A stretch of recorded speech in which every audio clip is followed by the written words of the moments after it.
Bueno, una ebria, le digo, ven mami, vamos aquí a este callejón oscuro.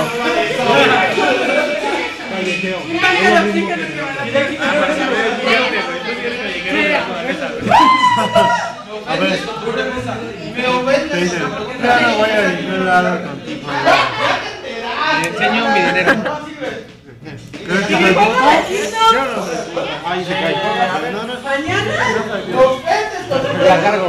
Digo, te ayudaré.